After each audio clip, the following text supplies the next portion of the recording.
Olá, mais uma vez aqui no nosso quadro Domingo de Feira.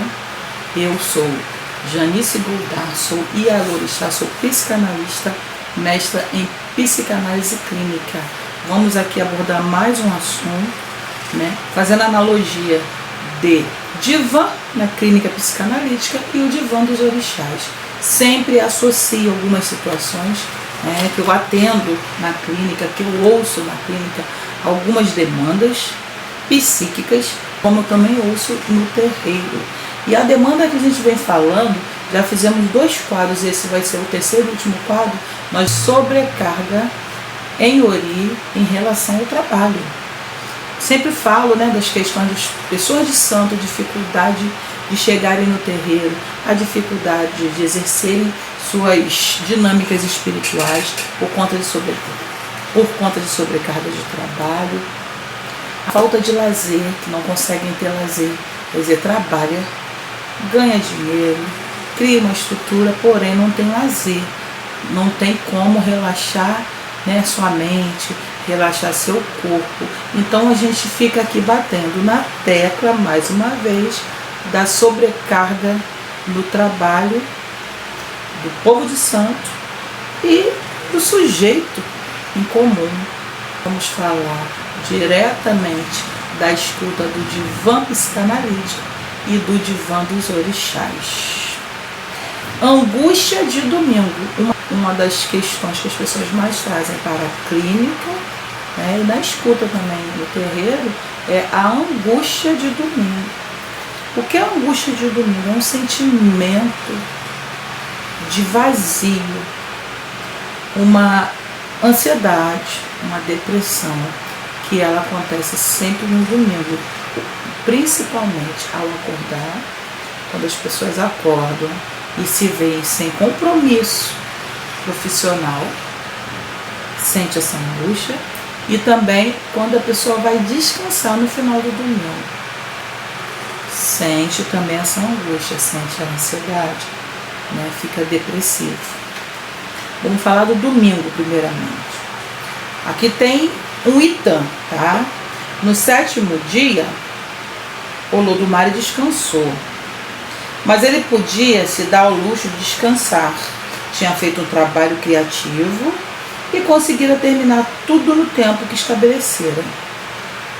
O descanso domingueiro de nossos dias, no entanto, ficou tão carregado de valores emotivos que para algumas pessoas se tornou mais uma causa de esforço e preocupações, em vez de uma fonte de satisfação e relaxamento.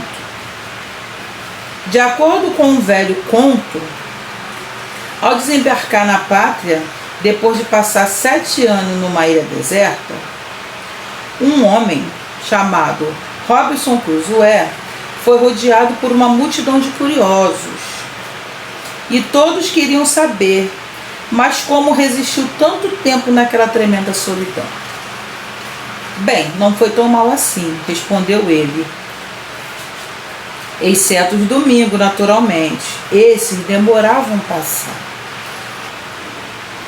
Então nós temos aqui, o 7º dia para Olodumare, o Criador.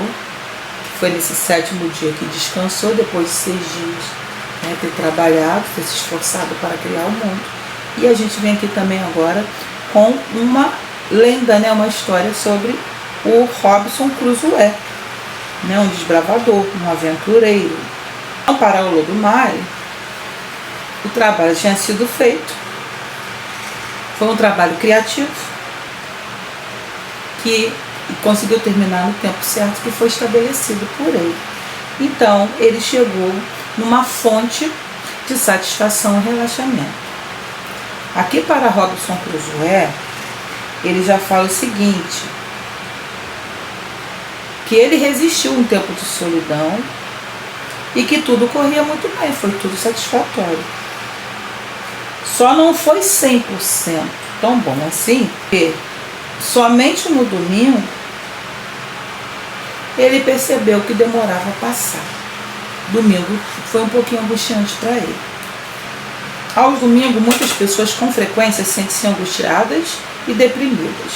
Sem dúvida, é a tensão que diminui, o fato de não precisar correr, agitar-se, cansar-se, que provoca uma queda emotiva geral. As hipóteses desse tipo justificam o tédio do dia a dia de festa, mas certamente não a inquietação e a angústia que os caracterizam. De acordo com alguns psicólogos e psicanalistas, a ansiedade de domingo é uma espécie de agorafobia cronológica. Assim como se encontrar diante de grandes espaços abertos gera incerteza e medo. Também ter à disposição muitas horas vazias pode desencadear reações analógicas.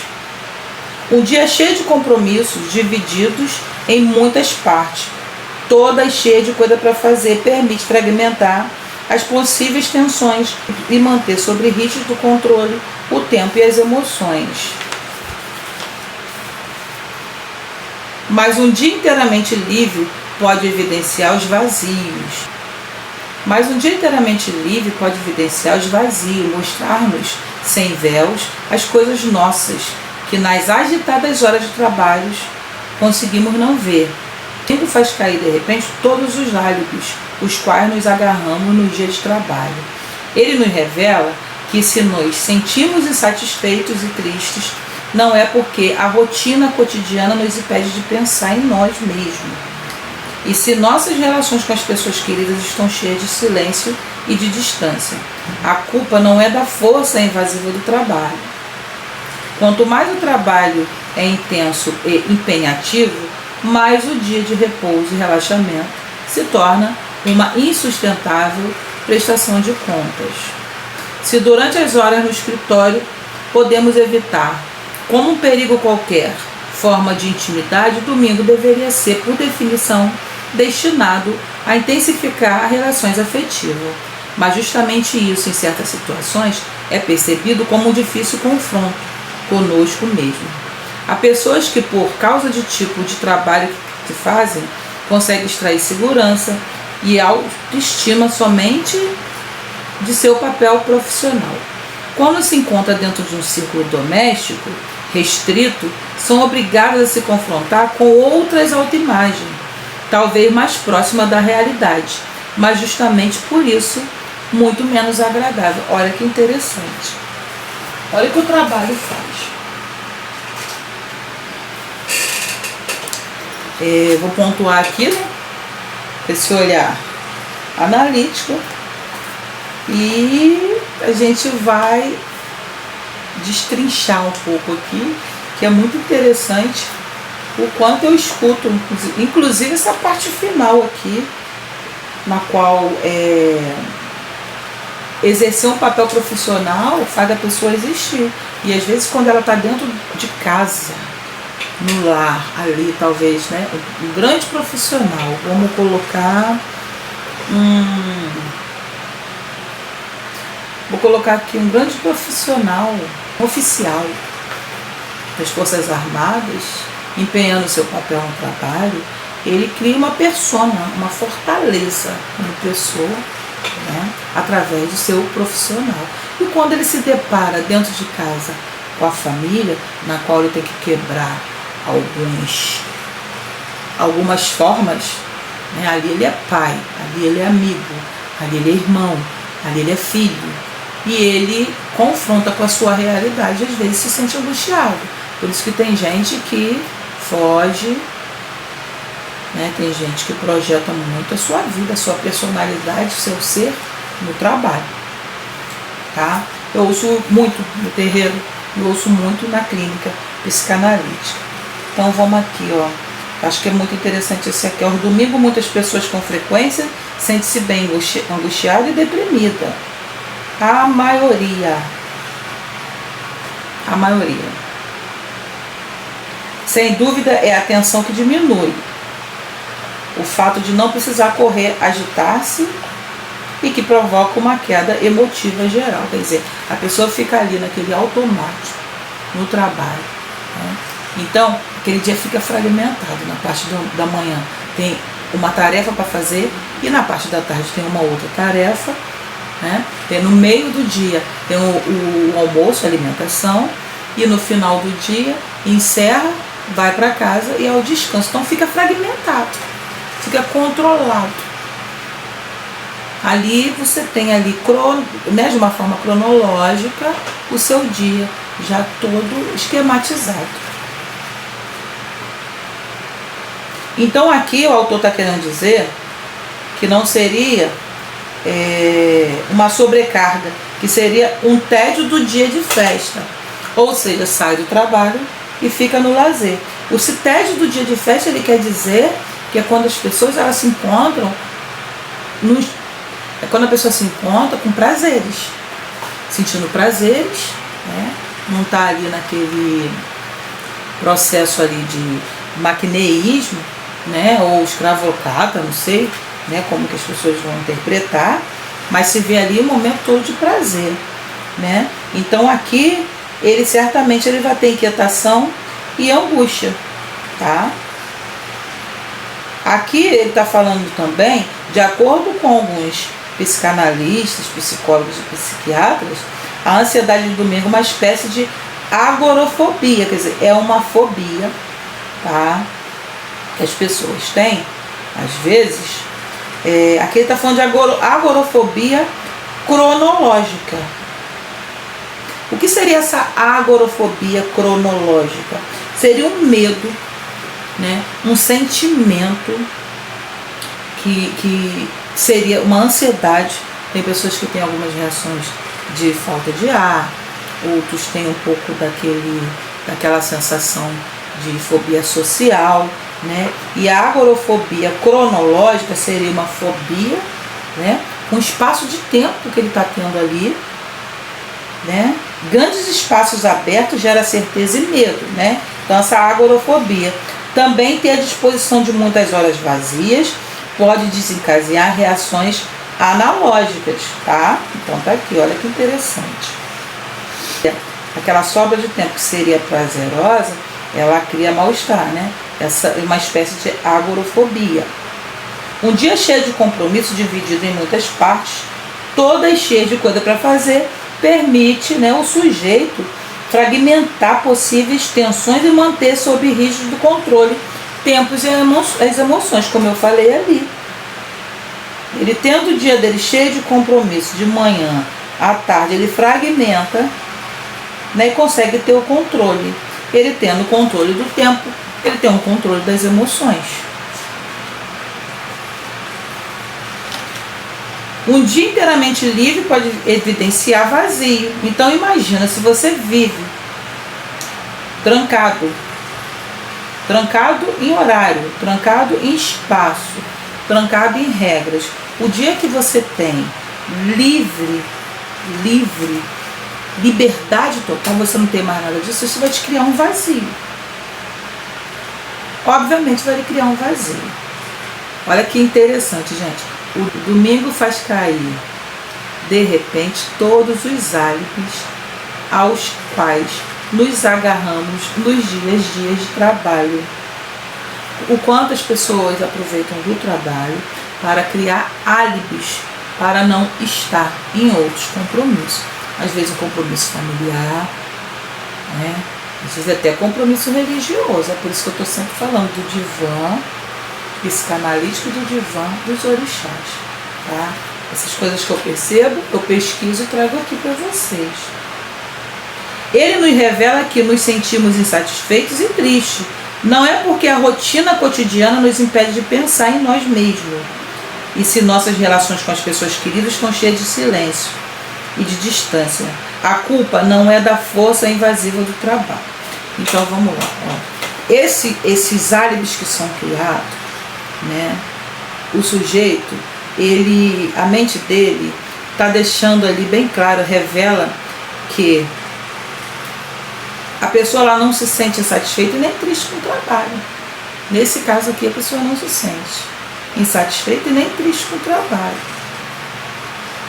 Não é porque aquela rotina do trabalho o impede de pensar.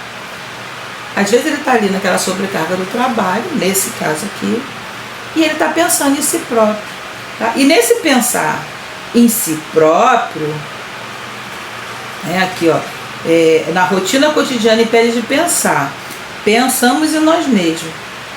E é nessa que a gente pensa nas nossas relações com pessoas queridas que estão cheias de silêncio e cheias de distâncias. Então, ali as pessoas conseguem ver, talvez trabalhando em pontos, né, de relações com pessoas, né, talvez nos seus casamentos, nos seus relacionamentos familiares, e ver que o silêncio está lá. E se tem silêncio lá, e se eu fico em casa e nada acontece, nada muda, existe um silêncio, eu invisto toda a minha libido no trabalho. O que eu mais ouvi na clínica, no mês de dezembro, eram pessoas super satisfeitas, pessoas que fazem plantões, pessoas estarem em escala de trabalho, de plantão, em dia de festa de Natal. E é muito interessante, né? O que aqui pega, como a autora aqui, ela não fica só agarrada no domingo, ela fala aqui, né, do tédio de dia de festa. Então a gente vai falar aqui da angústia do dia de festa. O quanto pessoas ficaram super felizes de estar em escala de trabalho nesse dia, para não ter que deparar com a realidade de reencontro familiar. Né? Porque se você reencontra, aí vem questões da infância e é angustiante. Né? É angustiante. Tem pessoas que não querem passar por isso. Tá? Mas aqui, ó, se durante as horas de trabalho podemos evitar como um perigo qualquer forma de intimidade, o domingo, o dia de festa, deveria ser, por definição, destinado a intensificar as relações afetivas. Mas justamente isso, em certas situações, é percebido como um difícil confronto com si mesmo. Há pessoas que, por causa do tipo de trabalho que fazem, conseguem extrair segurança e autoestima. Então, no seu profissional, ele se assegura somente no seu papel profissional. Aí ele já se sente em lugar de conforto. Quando se encontram dentro de um círculo doméstico, algo familiar, restrito, são obrigados a se confrontar com outras autoimagens, talvez mais próxima da realidade, mas justamente por isso muito menos agradável. Então, acho que aqui já disse tudo. O livro é esse aqui, Nossa Ansiedade Cotidiana, onde eu faço essa analogia junto com a psicanalista Diana Schlotto, que é escritora. E como eu digo, o quadro é domingo de feira, porque justamente eu compro esses bons livros aqui no bairro, ou é na feira, ou é num sebo que tem ali perto da praça. Então eu acho muito interessante o quanto eu encontro bons livros, tanto de psicologia, psicanálise e de espiritualidade. Então por isso que eu dei o nome do quadro de domingo de feira. E esse livro é o livro, né, que é a fonte que a gente está bebendo aqui para poder tocar nesse assunto. O trabalho. Então, olha, nos quadros anteriores eu vim falando das causas psíquicas, das sobrecargas, tudo isso que o trabalho vem trazendo. Aqui a gente está falando da angústia de domingo, que é uma coisa que a maioria das pessoas sentem, né? A angústia de domingo. Agora eu tenho lazer, hoje é o dia do meu descanso, hoje é dia de estar com a minha família, hoje é dia de eu exercer algumas coisas e a pessoa angustia, ou seja, inconscientemente ela sente falta do trabalho. Por isso, essa angústia. Tem pessoas que pensam que a angústia de domingo ela seria um mal-estar no final do domingo, né? Que eu falo que quando existe boa noite do Fantástico na despedida, tem pessoas que se angustiam porque vai cair na rotina da segunda-feira. Tem também. Tem essa angústia de domingo de cair na rotina na segunda-feira, é escola, é trabalho, né? Voltar para aquela gaiola profissional, tá? Mas tem pessoas que já acordam com a angústia de domingo, com o vazio, sentindo falta do trabalho. Então a gente resume o domingo, né, o domingo que angustia dessa forma. Tá? Falamos do trabalho, o quanto ele massifica o olho das pessoas, o quanto ele faz mal, e aqui também está falando o quanto ele faz bem, quanto as pessoas criam autoestima quando ele tem a sua persona profissional. Ele quer sair, né, da vida dele, às vezes de sobrecarga, estresse, né, familiar, os estresses da sua vida particular, os estresses do seu eu, e vem para a persona profissional, tá?